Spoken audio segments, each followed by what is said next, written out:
አጋዳንን ነፃ አወጣ። አሰሮ ለሰይጣን በዓለም ላይ ሰልጥኖ የነበረው በእኛ ላይ ሰልጥኖ ጣዖት ሲያስመልክ፣ ሲያስዋሽ፣ ሲያስተርቅ፣ ሲያጋድል በጨለማ ውስጥ እንድንኖር የነበረውን ሰይጣንን አሰረው፣ ዲያብሎስን አሰረው። ሰላም እምይእዜሰ ከእንግዲህ በኋላ ግን ሰላም ሆነ ያለት ቤተ ክርስቲያን ከትንሣኤው ጀምሮ እስከ በዓለ ሀምሳ እስከ 50ኛው ቀን ድረስ በዚህ ሰላምታ ነው ቤተ ክርስቲያን ሰላምታ ለእናንተ የምታገጸውና የምታደርሰውና ክርስቶስ ተንሥአ እሙታን እያል የክርስቶስን መነሳት እያበሰርን የክርስቶስ ትንሣኤ እየተናገርን የትንሣኤው በረከት እንዲደርሰን አምላካችን ፈቃዱ ይሁን። ከእናንተ ደሙን ባየሁ ጊዜ ከእናንተ አልፋለሁ። ደሙን ባየሁ ጊዜ ከእናንተ አልፋለሁ። ኦሪት ዘጸአት ምዕራፍ 12 ቁጥር 3 ላይ እናገኘዋለን። ደሙንም ባየሁ ጊዜ ከእናንተ አልፋለሁ። ቃሉ ተናገሩ። ደሙንም ባየሁ ጊዜ ከእናንተ አልፋለሁ። ይህንን የተናገረው እግዚአብሔር አብ ነው። አሁን ቅዱስ በገርስ ነገራችሁ ነበር። በብሉይ ኪዳን ደግሞ እግዚአብሔር አብ ነበር ሲናገር ነበር። እግዚአብሔር አብ ሲናገር እግዚአብሔር ወልድ የለም ማለት አልችልም። እንዳልኳችሁ እግዚአብሔር አብ፣ እግዚአብሔር ወልድ፣ እግዚአብሔር መንፈስ ቅዱስ የሚለው እግዚአብሔር የሚለው የአንድነታቸው መጠሪያ ስለሆነ ስለዚህ እግዚአብሔር አብ ነው። ደሙን ባየሁ ጊዜ ከእናንተ አልፋለሁ። ይህ መጽሐፍ ቅዱስ ዘጸአት ኦሪት ዘጸአት ምዕራፍ 12 ቁጥር 1 ጀምሮ ስታነቡት እግዚአብሔር ለሙሴ አንድ ትልቅ መመሪያ ሰጥቶታል። ምን ብሎታል? ገብታችሁ ቤታችሁ አንብቡት። ኦሪት ዘጸአት ምዕራፍ 12 ቁጥር 1 እስከ መጨረሻው በደንብ አንብቡት። እግዚአብሔር ሙሴን ምን አለው? እስራኤላውያን ወደ ግብፅ ተማርከው በባርነት 215 ዓመት በባርነት በፈርዖን እጅ ወድቀው ፒራሚድ እየሰሩ ጡብ እየሰሩ የግፍግፍ እየተፈጸመባቸው 215 ዓመት ከቆዩ በኋላ እግዚአብሔር ወደ ሙሴ ሄደና እንዲህ አለው፣ ሕዝበ እስራኤልን ከፈርዖን ባርነት ነፃ ላወጣችሁ ነው። ነፃ የምትወጡበትን ሥራ እኔ ያሳይሃለሁ፣ አንተ ደግሞ ሕዝቡ እንዲሰሩት አድርጋቸዋል። ምን አለው? ንጹሕ ጠቦት፣ ጠጉሩ ያላረረ፣ ቀንዱ ያልከረከረ፣ ጥፍሩ ያልዘረዘረ ጠቦት ለእያንዳንዱ ሰው ይሄ ሚያዝያ ወር በገባ በ10ኛው ቀን እየያዘ ወደ ቤተሰቡ ይግባ። ለአንድ ቤተሰብ አንድ ጠቦት ያዘጋጁ። እሱንም ሲያዘጋጁ ቤተሰቦቹ አናሳ ከሆኑ ጠቦቱን ለመጨረስ አቅም ከሌላቸው ከጎረቤት ያሉትን ሰዎች ጠርተው ጠቦቱን በአንድ ቀን አርደው ይብሉት። ሥጋውን እንዳያስተርፉት፣ አጥንቱን እንዳይሰሩት። ይህንን ለሕዝበ እስራኤል አስተምር። በዚህ በመብል ምክንያት ከባርነት ነፃ አወጣቸዋለሁ ብሎ ለሙሴ ይህንን ቃል ነገረው። ሙሴም ለሕዝበ እስራኤል ተናገረ። እያንዳንዳቸው አንዳንድ ጠቦት በጣም ያልከረከረ በጣም ልጅ ያልሆነ ንጹሕ የሆነ ስራው ደስ የሚል ጠቦት እንዲያዘጋጁ አደረገ። እሱንም ሚያዝያ 10 ውሰዱና እሰሩ። ሚያዝያ 14 የፋሲካ ዕለት ዓርብ ቀን ነው አላቸው። በብሉይ ኪዳን ፋሲካን ያከብሩ ነበር። ፋሲካ ማለት ትርጉሙ ማለት መሻገር ማለት ነው። ፋሲካ ማለት መሻገር። ስለዚህ እስራኤላውያን ከግብፅ የወጡበትን ምክንያት በማድረግ ከግብፅ ያለፍንበት ከባሕረ ኤርትራ የተሻገርንበት እያሉ ጠቦቱን ሙሴ ባስተማራቸው መሰረት በዓመት ፋሲካውን ያከብሩ ነበር። ባለፈው በሕማማት ውስጥ ጌታችን ደቀ መዛሙርቱን ሂዱና ፋሲካን የት እናክብረው ሲጠይቁት ወደ ከተማ ሂዱ፣ ስሙር የሚባል ታገኛላችሁ፣ ከእሱ ቤት ፋሲካ እንውላለን እያለ ፋሲካ ክርስቶስ ከመሰቀሉ በፊት ራሱ 3 ጊዜ አክብሮ ነበረ። በአራተኛው ፋሲካ ነው ክርስቶስ የተሰቀለ እና ይህንን ጠቦት እረዱ አላቸው። እረዱ ሲላቸው የሰጣቸው መመሪያ አንደኛ ጠቦት የምታርዱት በምሸት ነው አላቸው። በምን አላቸው? በምሸት አላቸው። ያዙ እንዳትረሱ፣ በምሸት እንድታርዱት አንድ። ሁለተኛ ያረዳችሁትን በግ ስጋው እንዳይተርፍ አላቸው። ሁለተኛ። ሶስተኛ ስጋው ቢተርፍባችሁ አጥንቱን እንዳሰሩ፣ ከተረፈባችሁ አጥንቱን ስጋውን በእሳት አቃጥሉት አላቸው። ሶስተኛ።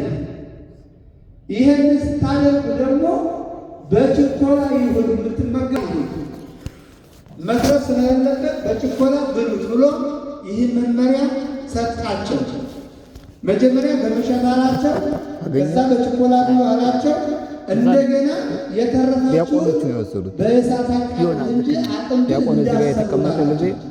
አራተኛ ደረጃ ደግሞ በአንድነትና በፍቅር ተሰባስባችሁ ይሁን። ምናልባት ውስጥ ጠይቃቸው በምን ሆናላችሁ? በአንድነት ይሁን። ስትመገቡ እንደገና ስትመገቡ ጫማ ለብሳችሁ ጫማ ተጫምታችሁ ነው አላችሁ። ጫማ ተጫምታችሁ ደግሞ ምርኩዝ ይዛችሁ ይህን ሁሉ ብሉት። ይህን ስታደርጉ እኔ ከፈርዖን እጅ ነፃ አወጣቸዋለሁ፣ በመብሉ ነፃ አወጣቸዋለሁ። መብሉን ትበላላችሁ። ያረዳችሁትን በግ ደሙን አለ በበሩና በጉበኑ ላይ ቀቡት አላቸው። በቀኛችሁ በር ላይ በቀኝና በግራ ባለው መካን እንደገና ከላይ ባለው በጉበኑ ላይ ቀቡት። እኔ እስካሁን በፈርዖን አማካኝነት እስራኤል በዘመኩሬ የተባሉትን የኔ በኩር ልጆች የተባሉትን እስራኤልን ብዙ መከራ ብዙ ግፍ ፈጽሞባቸዋልና እኔ ደግሞ የፈርዖንን የበኩር ልጅ በሞት መምታት እፈልጋለሁ አለ። የኔን ልጆች እሱ በኩሮችን እሱ ገድሎብኛል። ምን እያደረገላቸው ነበር ብትሉ እስራኤላውያን ተማርከው ከሄዱ በኋላ ወንድ ልጅ ከተወለደ ታፍኖ ውሃ ውስጥ ይጨመር ነበር፣ ወይም ደግሞ አዋላጆቹ አፍነው እንዲገሉት ይደረግ ነበር። ለምንድን ነው እንዲህ የሚያደርገው? እስራኤላውያን ኃያላን ናቸው፣ ወይም ሕዝበ እግዚአብሔር ናቸው፣ ኃይል ያላቸው ከባዶች ስለሆኑ ወንዶች እየተወለዱ ከበዙ ነገ ባሪያ አርጌ መግዛት አልችልም፣ ያምፁብኛል፣ ከኔም ቢብለው ወጥተው ይሄዳሉ ያመጣሉ በሚል ሴቶቹ ምንም አያመጡ፣ ወንድ ሲወለድ ግን ግደሉ እያለ ብዙ መጀመሪያ የተወለዱ ወንዶች ልጆችን በጣም የብዙ የሆኑትን ፈርዖን ለ215 ዓመት ሲገላቸው ሲጨፈጭፋቸው ኑሮ ነበር። እግዚአብሔር ደግሞ ወይቴ ቀለግፋሉ ለተገፉት የሚያግዝ የሚረዳ የሚበቀላቸው አምላክ ስለሆነ ሙሴን አሁን እናንተ ነፃ አወጣቸው ነው። ፈርዖንን ግን የበኩር ልጆች የሚመካባቸውን ኃይል ይሆኑኛል፣ ጋሻ ይሆኑኛል፣ መከታ ይሆኑኛል ያላቸውን እኔ በሞት እመታቸዋለሁ። ስለዚህ ሕዝበ እስራኤል ሥጋውን ይብሉ፣ ደሙን ግን በሩ ላይ ይቀቡት። ዛሬውኑ ማታ እኔ በእያንዳንዳቸው በር አልፋለሁ። ሳልፍ አለ ደሙ ተቀብቶ ያለበትን ቦታ አልገባም፣ አልመታም። ደሙንም ባየው ጊዜ አለኛለ ከእናንተ አልፋለሁ። ደሙን ሳይ እናንተ በሞት አልመታም ማለት ያለ ደሙን ሳይ አልፋለሁ። ደሙ የሌለበትን ግን እስራኤላውያንን ግን በኩራቸው በሞት እቀጣለሁ። ስለዚህ ለጊዜው እስራኤላውያን ከመጣባቸው መቅሰፍት ይህንን ደም በራቸውን ቀብተው ሥጋውን በልተው ከመጣባቸው ሞት አልፈዋልና ፋሲካ ማለት ማለት የሚለውን ትርጉም አንዱ ይሰጠናል ማለት ነው። ከመጣባቸው ሞት ሥጋውን በመብላት ደሙን በመቀባት አልፈዋልና ፋሲካ የሚለው ትርጉም ይሰጠናል። ሁለተኛው ከምን አለፉ ስንል ለ215 ዓመት ልዩ የሆነ ባርነት ይገዛቸው ነበር። ቅድም ጠቀስ እንዳደረኩላችሁ ጭቃ እያቦኩ ፒራሚድ እንዲሰሩ እጅግ ታስታውሳላችሁ። ላይ ነፍሰ ጡር ሆና ጭቃ ቤት ተብላ ምጧ ሲመጣባት ንጉሥ ሆይ ምጤ መጥቷል፣ እባክህ ወጥቼ እንደወልድ ፍቀድልኝ ስትለው እንደው የሰው አጥንትና ደም ኖራ ያጠልቃል፣ ከኖራ ይበልጣልና ከዚያው እርገጩ ብሎ ልጇን ወልዳ ከዚያው እንድትረቀሩ ይህን ያህል ይፈጽም ነበር። ይህን ግፍ የተመለከተ አምላክ ከዚህ ባርነት ነፃ ላወጣችሁ ነውና ሥጋውን ብሉ ደሙን በራችሁ ላይ ቀቡ ብሎ ሁለተኛ ባርነት ነፃ ሥጋ ማለት ወይም መሻገር ይሆናል። አንደኛው ከሞት ወደ ሕይወት ተሸጋግረውበታል። ሁለተኛው ከባርነት ወደ ነፃነት ተሻግረው፣ ሶስተኛው እንደገና በሙሴ መሪነት ባሕረ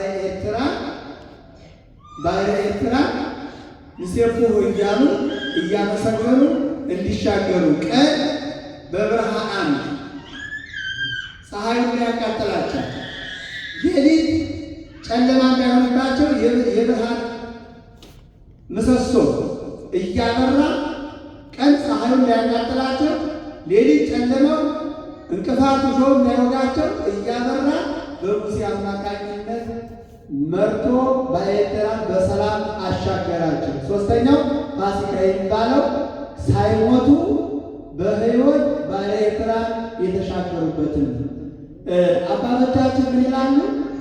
አንድ ንጉሥ ባለስልጣን ሲሾም ደብዳቤ ሲሰጠው ማኅተም አድርጎ ይህንን ግዛ በዚህ አስተዳድር ብሎ ማኅተም ይሰጠዋል ይላል። እግዚአብሔርን ሙሴን ሲሾመው ይላል እንደ ሙሴ ያሉት ብዙዎቹ ወደ ባህር እየተጣሉ ይሞቱ ነበር። ከመጀመሪያ ከባህር በማትረፍ በተአምር አትርፎ የተአምር ሽልማት ለሙሴ ሰጠውና 40 ዓመት ከሆነ በኋላ ሂደን በፈርዖን ፊት 10 ተአምራትን አድርግ ብሎ ተአምር እንዲሰራ ለፈርዖን ስልጣን ሰጠው ይላል።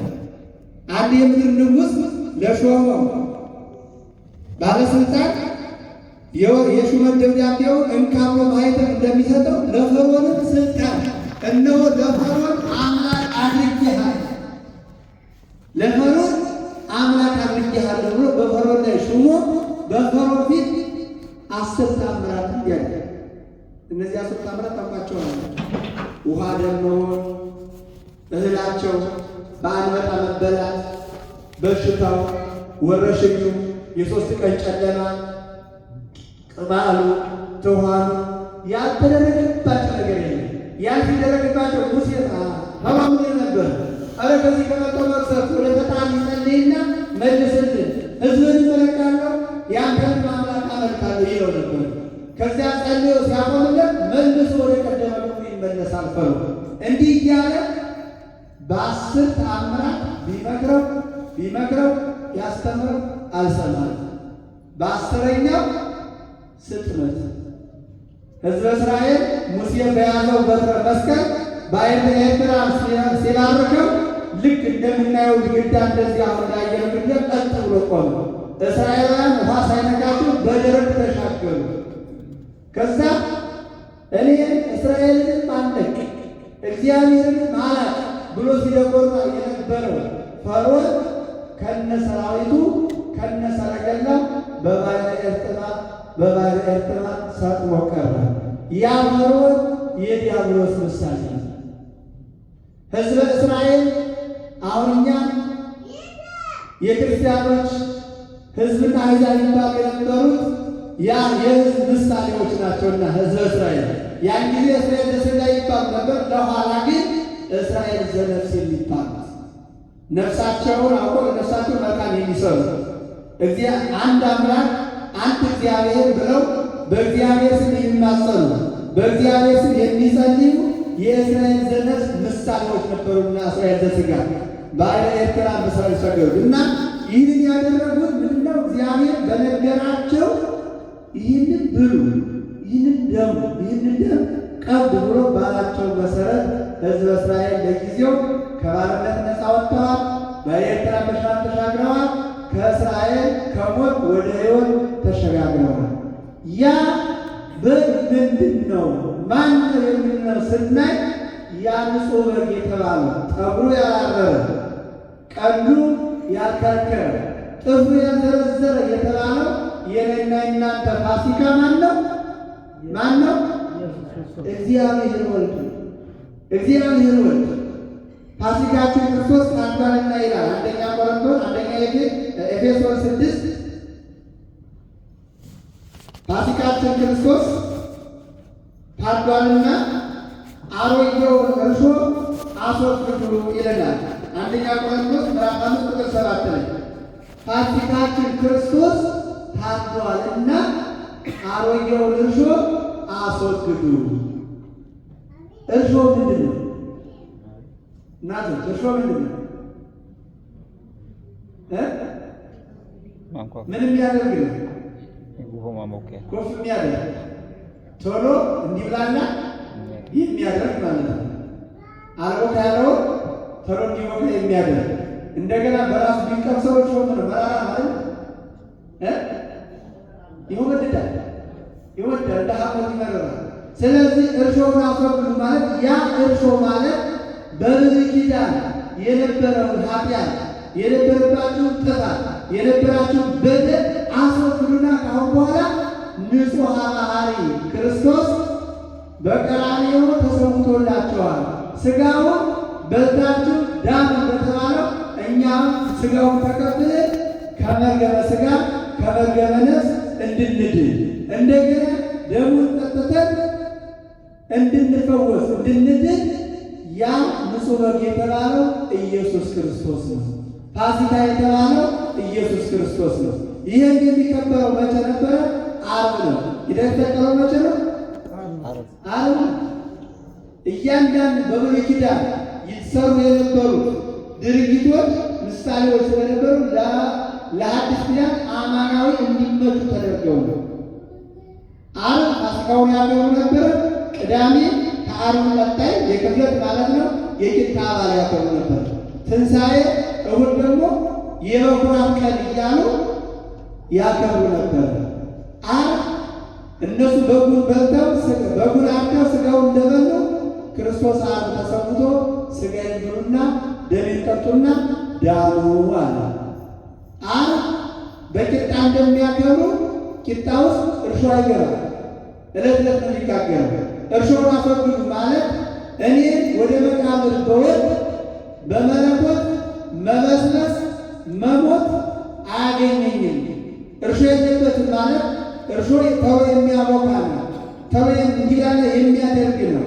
እኔም ግን ሞት ይዞ አያስቀረኝም፣ ሙስና መቃብርም አያገኝም፣ መበስበስ አያገኘኝም ሲል ቅዳሜ ክርስቶስ በመቃብር ውስጥ የሆነውን ለማሳሰብ እርሾ የሌለው ቂጣ ብሉ ተባለ። እውነተኛው ኅብስት ማን ነው? እውነተኛው ኅብስት ማን ነው? ኢየሱስ ነው። ዝኅብስት እኮ ነው የሚለው ነገ ቁርስ ያያለ እውነተኛው ንጹሕ ኅብስት ኢየሱስ ክርስቶስ ነውና እርሾ እንደሌለበት ክርስቶስን በመቃብር ሦስት ሌሊት ሲያድር እንደ ማንኛውም ሰው መበስበስ መሞት ሊይዘው ሊያስቀረው አልቻለም። የሞተው በሥጋው ነው፣ በመለኮቱ ሕያው ነው። አመ በሥጋው ዋለ። ስለዚህ ቅዳሜ የቂጣ በዓል እንዲያከብሩ ተደረገ። ክርስቶስ በመቃብር መቀበሩ የምናስታውስበት እርሾ የሌለው ቂጣ መብላታቸው መቃብር ይዞ እንዳላስቀረው በስብሶ ሙስና መቃብር ተጭኖ ድንጋይ ተጭኖ እንዳላስቀረው ለማጠየቅ እርሾ የሌለው ቂጣ ብሉ እያሉ በቤት ያከብሩ ነበር። እሁድ የፋሲካ ዕለት ምን ያከብሩ ነበር? በሙሉ እስራኤላውያን የመጀመሪያ የበኩር የሆነ ልጃቸው መጀመሪያ የደረሰውን እህል መጀመሪያ የደረሰውን ከበጎች፣ ከፍየሎች፣ ከላሞች፣ ከበሬዎች መጀመሪያ የተወለደው እያመጡ የበኩራት ቀን እያሉ እሑድ ትንሣኤ ያከብሩ ነበር። በዛ በበኩራት ቀን ክርስቶስ ሆኖ ተነሳ። ላንቀላፉት በኩራቱን ትንሣኤ ሊሰግድ አምላካችን ተነሳ። ስለዚህ ይህ በችኮላ ብሉ ብሏቸው ነበረ። ልመልሳቸው። በችኮላ መጀመሪያ በምሽት ብሉ ብሏቸዋል። በምሽት የተባለ ክርስቶስ የሚያዘው በዕለተ ሐሙስ በምን ነው?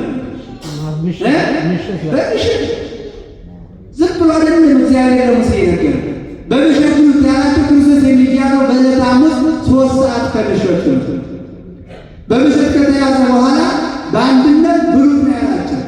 አይሁዳውያን ሁሉም አንድ ሆነው ነው ጥፋት ሳይኖርበት ሊከሱት ሊሰግዱት የተሰበሰበ በአንድነት ናችሁ ብሉት ያለ በአንድነት ሊሰግዱኛል እያለ ነው። እንደገና እኛ ወገኖች መንገደኞች ነው። አንድ ሰው መንገድ ሊሄድ ሲል ረፍዶበት ከሆነ ቁርስ ሲቀርብለት ምን ያደርጋል? ቁርስ በርስ ላልና ሊደረጉብኛል አይ እናንተ ሞትን ያህል ተሸክማችሁ ነው የምትሄዱት የምትኖሩት መንገደኞች ስለሆናችሁ ቸኩላችሁ ብሉት ማለት እንሞታለን ብላችሁ ንስሐ ግቡ። እንሞታለን ብላችሁ ንስሐ እየገባችሁ ንጹሕ እየሆናችሁ ሥጋውን ብሉ ደሙን ጠጡ ሲል በችኮላ ብሉታል። ስለዚህ ማንኛችንም የመዳን ቀን ዛሬ ነው። ትናንት ሌሎቹ ነው ነገር የሕፃናቶቻችን የሌሎቻችን ነው። የመዳን ቀን ዛሬ ነው። በችኮላ ይህንን ሥጋ ልንበላ ይሻላል። ያለበለዚያ ፋሲካ ያከበር ማለት አንችልም። ለምን? እስራኤላውያን ያለፉት ሙሴ ያላቸውን አድርገው ተግብረው ሥጋውን በልተው ደሙን ቀብተው ነው ከባርነት ከሞት ከስርነት ያለፉት የተሻገሩት የዳኑት። እኛም ሁልጊዜ ወንጌሉን ብቻ እየሰማን ፋሲካውን የምናከብር ከሆነ ለሥጋችን የሚሆነውን ሰሞኑን በጉን በሬውን አዘጋጅተን በአንድ ላይ በልተን ለሥጋችን የሚሆነው ለነፍሳችን የሚሆን ፋሲካ አስመቼ ነው የምንፈስከው? ስለዚህ ይህንን በችኮላ ብሉ ተብለናል። ምክንያቱም ነገ ንስሐ እገባለሁ ማለት አንችልም። መቼ ብንጠራ የሚያቅሰዋል ይህን በችኮላ ብሉት ያላቸው ለዚህ ነው። አንደኛ በምሽት ብሉ ያላቸው ይላሉ ለጊዜው ከግብፃውያን እንዳያዋቸው ነው። ፍጻሜው ግን ክርስቶስ ቅድም እንዳልኳችሁ በምሽት እንደሚያዝ ለማጠየቅ ነው። ሌላ ጫማ አድርጋችሁ ብሉ ብላችኋል። ስትበሉ ሥጋው ጫማ ተጫምታችሁ ብሉ ብላችኋል። ያ ጫማ ምንድን ነው? ያ ጫማ የዲያብሎስን ሽንገላ ታውቁ ዘንድ እንዲቻላችሁ የእግዚአብሔርን የጦር ዕቃ ልበሱ። ያ ጫማ የተባለው የእግዚአብሔር ወንጌል ነው። ሰው ከተማረ ክፉና በጎ ማወቅ መረዳት ይችላል። ሰው ከተማረ ወደ ጥፋት ሊሄድ አይችልም። መጽሐፍ እንዲህ ይላል እያለ ያን መጽሐፍ እያሰላሰለ እያሰበ ክፉ ከመስራት ይልቅ ጽድቅ ወደ መስራት ከመበደል ይልቅ ይቅርታን ወደ መፈለግ በዓለም ውስጥ ከመኖር ይልቅ ወደ እግዚአብሔር መምጣት ይሻል። ይህንን የሚያደርገው ወንጌል ሲማር ወንጌል ሲያውቅ ነው። ሥጋዬን ስትበሉ ደሜን ስትጠጡ ወንጌሉን ተምራችሁ አውቃችሁ ነው።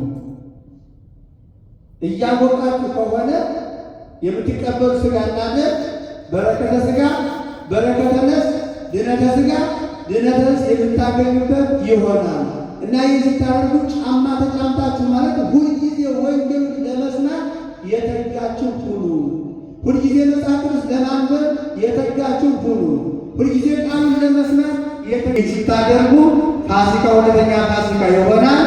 ከባርነት ነፃ ትሆናላችሁ ነው የተባለው። ስለዚህ ጫማ የተባለው የእግዚአብሔር ወንጌል ነው። ምርኩዝ ይዛችሁ ናቸው። ምርኩዝ ይዛችሁ ያ ምርኩዝ ምን ይመስላችኋል?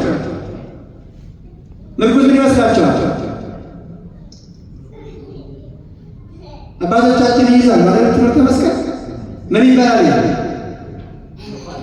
መቋሚያ ወይም ምርኩዝ የምንለው በትረ መስቀል የኔን መስቀል እኔ በመስቀል ላይ መሰቀሌን አምናችሁ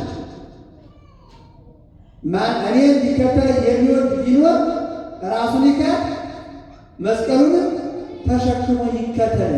ድነት የተገኘው ፈውስ የተገኘው በመስቀሉ መሆኑን አምናችሁ ነው ሥጋውን መብላት ደሙን መጠጣት። ድነት የተገኘው በመስቀሉ ማለት ነው። በመስቀሉ አዳነ ሁሉ ዓለም የምንለው ዓለምን ያዳነው በመስቀል ላይ ባፈሰሰው ደሙ ነው፣ በቆረሰው ሥጋው ነውና መስቀሉ ላይ በመስቀሉ ላይ በፈሰሰው ደም እያመናችሁ መስቀል ኃይላችን ነው። መስቀል መድኃኒታችን ነው። መስቀል ጽናችን ነው። መስቀል አምባ መጠጊያችን ነው። ንሕነሰ አመንነ እኛ እናምንበታለን፣ አይሁድ ግን ክደውታል እያላችሁ በመስቀል እያመናችሁ ሥጋውን ብሉ ደሙን ጠጡ ሲል ምርኩዝ ይዛችሁ ብሉ አላቸው።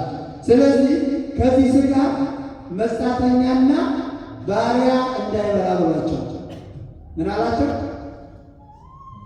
ከዚህ ሥጋ ምን እንዳይበላ አልሰማችሁ? መጻተኛና ባሪያ እንዳይበላው ምን ሥጋ። ለምን? መጻተኛ ምንድን ነው? መጻተኛ ምንድን ነው? እንግዳ ስደተኛ ማለት ነው። መጻተኛ ማለት ድንገተኛ የሚመጣ እንግዳ ወይም ስደተኛ ማለት ነው። ባሪያ ማለት ደግሞ አገልጋይ ማለት ነው። ስለዚህ እግዚአብሔር ስደተኛን ጠልቶ አይደለም። እግዚአብሔር አገልጋይ ጠልቶ አይደለም። ሊያስተምረው የፈለገው ነገር ነው። የኃጢአት ባሪያ የሆናችሁ ለሥጋው ደግሞ አትበቁም። ከኃጢአታችሁ ተመልሳችሁ ነፃ ስትሆኑ ነው። በኃጢአት ውስጥ ያለ ሰው በበደሉ ውስጥ ያለ ሰው ቢቀበለው የሚያድን እሳት ሳይሆን የሚባላ እሳት ሆኖ ያጠፋዋል። ስለዚህ ከነበደላችሁ እንዳትቀበሉ ሲላቸው ነው። መጻተኛ ማለት ስደተኛ ማለት እግዚአብሔርን የማያውቅ በራሱ ሀሳብ በራሱ ፍላጎት የሚኖር በራሱ ዓለም የሚንከራተት እንደ እግዚአብሔር ፈቃድ የማይባል ያ መጻተኛ ይባላል። የሚሲረው የሚያበራው አምላክ ሲደግሞ የሚያሳርፈው አምላክ ሲደግሞ የሚያሳርፈው ጨለማ ሲሆንበት የሚያበራለት ደከመኝ ሲለው የሚያሳርፈው አመመኝ ሲለው የሚፈውሰው አምላክ እያለ የምድነው የሚፈወሰው የሚኖረው በራሱ ሀሳብ ነው የሚለው ይህ ስደተኛ ነው። ከእግዚአብሔር ውጭ ሆነ በራሱ ዓለም የተሰደደ ነው። እንደዚህ አይነቶቹ የኔን ሥጋ ቢበሉ ለድነት ለሕይወት ሳይሆን ለመቅሰፍት ይሆንባቸዋል። ስለዚህ ከነበደላችሁ የጣላችሁ ሳትታረቁ፣ የበደላችሁ ሳትክሱ፣ የቀማችሁ ሳትመልሱ፣ ንስሐ ሳትገቡ ሥጋዬን እንዳትበሉ ደሜን እንዳትጠጡ ሲላቸው ነው። ባሪያ ማለት አገልጋይ ነው አይደለ? የኃጢአት ባሪያ የሆናችሁ የኃጢአት ተገዥ የሆናችሁ ሁልጊዜ ለሥጋ ተገዥ የሆናችሁ የሥጋ ፍላጎት ብቻ የሚገዛችሁ የሚነዳችሁ ይህንን ሥጋ ፋሲካ ልትፈስኩ አትችሉም ብሎ አምላካችን ለእግዚአብሔር በአንድነት እንዲመገቡ ሥጋውን እንዳያስተርፉ ለሕዝበ እስራኤል እንዲያስተምር ነገረ። ሙሴን ሕዝቡን ሲነግራቸው ሕዝቡን ተቀብለው በአንድ ላይ ሆነው ከመጣባቸው አውጡ ባሕረ ኤርትራን በሰላም ተሻገሩ። እኛስ እንዴት አድርገን ነው ፋሲካውን ማክበር ያለብን? የተራቡትን ጠይቀን ነው? ከተራቡት ጋር አሁን ቅድም ሥጋው የሚተርፍ ከሆነ ከጎረቤት ያሉትን ጥሩ ብሏቸዋል። በዓሉን ስናከብር ተሰባስበን ነው። ተሰባስበን እንድናከብር መጽሐፍ ቅዱሳዊ ነው። ይህን በዓል ስናከብር ተሰባስበን በአንድ ላይ ሥጋውን እንድንበላ ፋሲካውን እንድናከብር ደሙን ወይም እንድንጠጣ በሙሴ አማካኝነት እግዚአብሔር አስተምሮናል፣ እግዚአብሔር መክሮናል። ስለዚህ ይህንን በዓል ይህንን ትንሣኤ ስናከብር በፍቅር በአንድነት በመተሳሰብ በመረዳዳት በመተጋገዝ ከሆነ ፋሲካው እውነተኛ ፋሲካ ሆኖ ከሞት ወደ ሕይወት የምንሸጋገርበት፣ ከሐዘን ወደ ደስታ የምንሻገርበት፣ ካለማወቅ ወደ ማወቅ የምንሸጋገርበት፣ ከድንቁርና ወደ እውቀት የምንሸጋገርበት፣ ንስሐ ካለመግባት ወደ ንስሐ ወደ መግባት፣ ሥጋው ደግሞ ካልመጣ ወደ መቀበል የምንሸጋገርበት እውነተኛ ፋሲካ የሚሆነው በአንድነት ሆነን ስናከብረው ነው። አንድ ድል አንበሳ ያስራል ይባላል። አንድ ድል አንበሳ ያስራል። አንድነት ለማንኛውም ነገር አስፈላጊ ነው።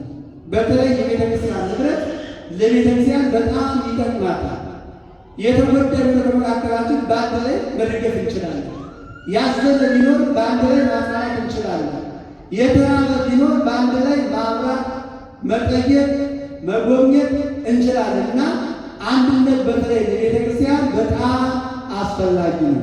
እንደ ስራ አንድነት አንድ ትልቅ መምህር መስተው ያስተማሩትን ለእናንተ ማስተማር ብዬ ስላሰብኩኝ አንድ ትልቅ መምህር ብዙ ተማሪዎች ነበሩት። ብዙ ተማሪዎች እያስተማረ አንዳንዶቹ አንድ ላይ ሆነው ትምህርታቸውን ይመልሳሉ፣ ያጠናሉ። አንዳንዶቹ ለብቻ ሆነው ያጠናሉ እና አንድ ላይ የሚያጠኑት በትምህርታቸው ጎበዝ ነው አየመምህሩ። ለየብቻቸው የሚያጠኑት ደግሞ በእውቀታቸው ደካማ ሆነው አየና አንዲት ክር አምጥቶ ልጆቹ ተማሪዎቹን ሰበሰበና እስኪችን ክር ሊበጥስ ሊቀር ነው አላቸው። ከተማሪዎቹ ውስጥ ሌኔ ተይች በቃላለች አንዱ ወጣና በጥስ አደረገ። አንድ ክር ስለሆነች ማለት ነው። ያችን ክር እንደገና 50 ጊዜ ደጋገመና አንድ ላይ አደረገና እስኪችን በጥስልኝ አላቸው። ቢሉ 50 ክር ዛሃ ተጠቅቶ መስሎ ከገመድ በላይ መበጠስ አቃታቸው። ይኸውላችሁ ልጆች አንድ ስትሆኑ ትጎዳላችሁ፣ በቀላሉ ትበጠሳላችሁ፣ በቀላሉ ትጎዳላችሁ፣ በቀላሉ እውቀቱ አይያዛችሁም። አንድ ስትሆኑ ግን እውቀቱ ለእናንተ ይጠቅማቸዋል፣ አንድነታችሁ ይጠቅማቸዋል። አንድነቱ ናችሁ መማራችሁ ለወደፊቱ ፍሬያማ ትሆናላችሁ ብለው እኒያ መምህር ደቀ መዛሙርቶቻቸውን በዚህ መንገድ አስተማራቸው። መለያየት እንደማይጠቅም ለብቻ ብቻውን የበላ ብቻውን ይሞታል ይላል። በተለይ የሚናገሩት ብቻውን የበላ ብቻውን ይሞታል። ብቻ አብሮ የበላ ግን አብሮ ይኖራል። አብሮ በመብላታቸው ከሞት ተሻግረዋል፣ አብረው ኑረዋል፣ ባህረ ኤርትራን ተሻግረዋል እና አብረን በልተን ወደ እውነተኛው ትንሣኤ ወደ እውነተኛው ፋሲካ እንድንሸጋገር አምላካችን ይፍቀድልን። መተባበር ለብዙ ነገር አስፈላጊ ነው።